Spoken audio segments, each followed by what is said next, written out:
नमस्ते बच्चों, हिंदी सुलभ भारती 8वीं कक्षा में आपका स्वागत है।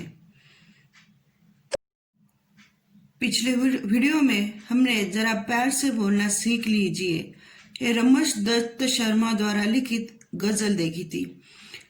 मैं आशा करती हूँ कि आपने उसका वो पोयम और उसके जो स्वाध्याय है वो पूरा किया होगा। आज हम देखने जाने वाले थे मेरे रजा साहब। तो वो पाठ शुरू करने से पहले बच्चों मैं आपको एक बात बताना चाहती हूँ कि इस कोरोना महामारी की वजह से जो सरकार ने जो हमारा पाठ्यक्रम से जो कविताएं और जो पाठ कम कर दिए हैं उसके बारे में, तो ये जो पहली इकाई है उसमें का पाठ क्रमांक 3 नाखून क्यों बढ़ते हैं और उसके नीचे पोयम नंबर 4 गांव शहर, ये दोनों कट कर दिया है।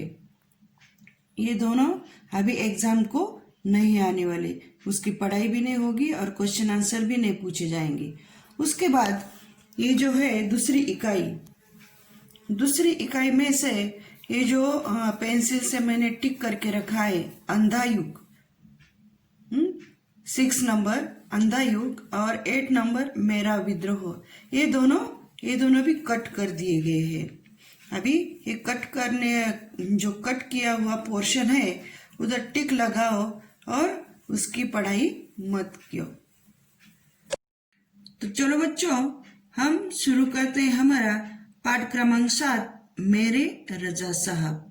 अभी इस पाठ के लेखक है सुजाता बजाज। अभी सुजाता बजाज एक चित्रकार भी है और लेखिका भी है। चलो देखते हैं उनके बारे में। अभी उनका परिचय देखेंगे। परिचय: जन्म 1958, जयपुर राजस्थान में। अभी उनका परिचय: सुजाता बजाज जी एक प्रसिद्ध चित्रकार है।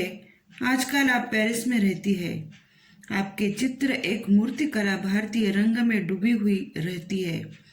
आपके चित्रों एवं मूर्तियों पर प्राचीन संस्कृति एवं कला की छाप दिखाई पड़ती है।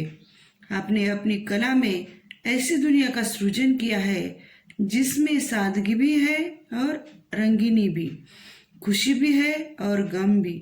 अभी उनकी प्रमुख कृतियां, उन्होंने क्या क्या लिखा है। सुजाता जी द्वारा बनाए गए गणेश जी के चित्रों पर आधारित एक पुस्तक प्रकाशित है। अभी गद्य संबंधी देखेंगे।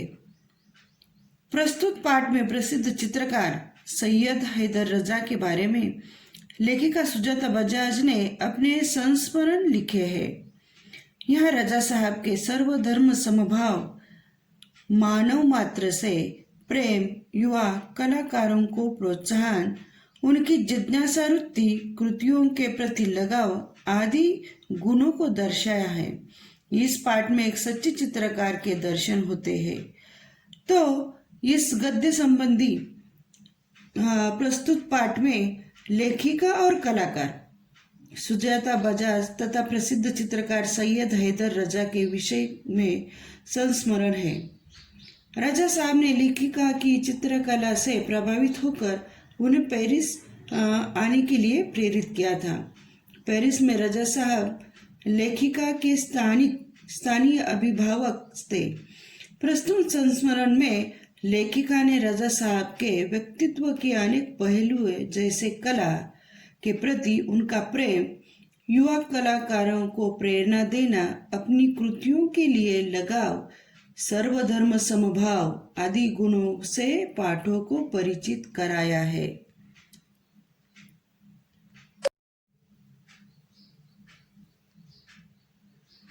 तो चलो देखते हैं लेखिका सुजाता बजाज ने अपने संस्मरण में क्या लिखा है।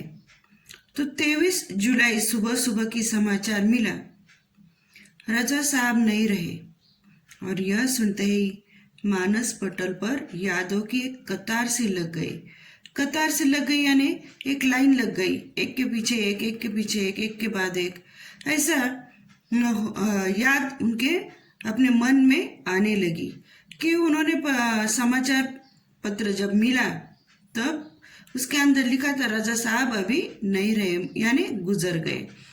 तो अभी वो पिछले की बात बता रही है। अभी पिछले फरवरी की ही बात है। मैं दिल्ली पहुंची थी अपनी गणपति प्रदर्शनी के लिए। अभी एक चित्रकार है और लेखिका भी है, तो वो क्या करती थी, अपनी प्रदर्शनी भी लगाती थी। तो वो बोलती है कि पिछले फरवरी की जब बात है, मैं दिल्ली पहुंची थी। वो दिल्ली अपने गणपति प्रदर्शन के लिए गई थी।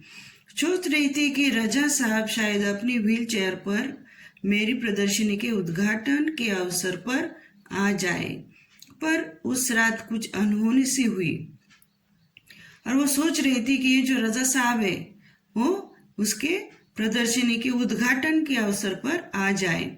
उद्घाटन यानी शुभारंभ, अच्छा आरंभ। तो उस दिन वो चाहती थी कि वो आ जाए, लेकिन उसी रात कुछ अनहोनी सी बोलो तो जो असंभव न होने वाली बात हो गई थी। उस रात रजा साहब अपने सपने में आए, मुझे उठाया, हमने बातें की शो के लिए।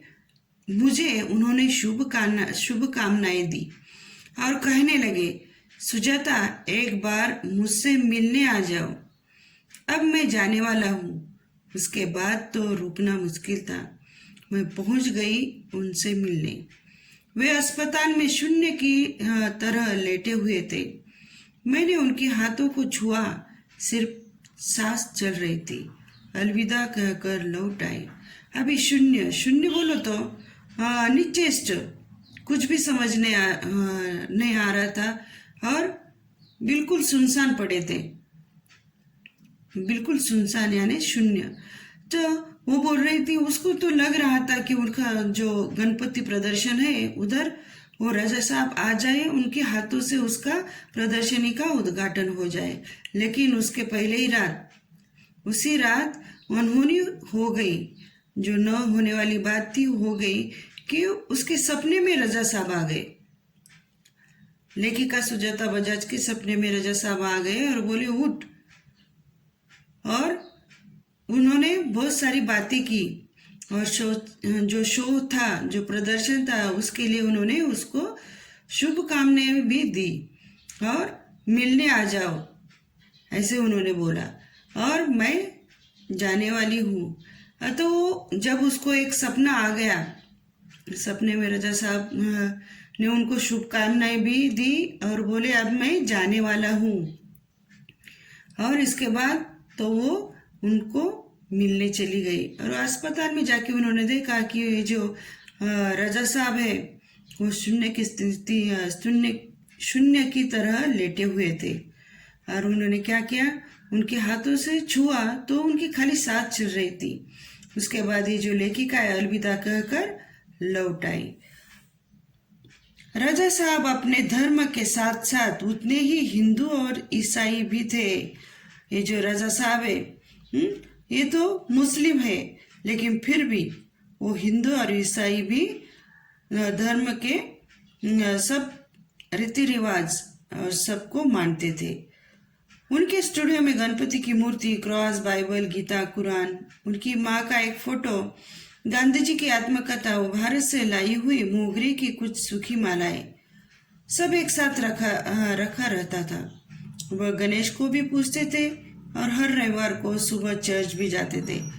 तो ऐसा देखा जाता है जो रजा साहब है धर्म के साथ उतने ही क्या है, वो सभी सर्वधर्म समभाव। उसके अंदर ऐसा कुछ नहीं, मैं इस जात का हूँ वो उस जात का है, ये नहीं करना चाहिए वो नहीं करना चाहिए, ऐसा कुछ नहीं लगता। तो वो क्या करते हैं, तो हिंदू और ईसाई भी थे। तो मुस्लिम, हिंदू और ईसाई सभी धर्म वो मानते थे। तो उनके स्टूडियो में क्या क्या था, गणपति की मूर्ति थी, क्रॉस था, बाइबल था, गीता, कुरान, उनके मम्मी का फोटो और गांधी जी की आत्मकथा। जो भारत जब गए थे तब उधर से लाई हुई मोगरे की कुछ सूखी मालाएं भी उन्होंने सब एक साथ उनके स्टूडियो में रखा था।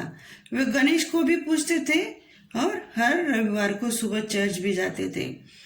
तो अपने धर्म के साथ साथ वो हिंदू धर्म का और ईसाई धर्म का भी क्या करते थे, आदर करते थे, उनके भी पूजा करते थे, चर्च भी जाते थे। अब बस आज तक इतना ही। आगे का पार्ट हम कल दूसरे वीडियो में देखेंगे। बाय।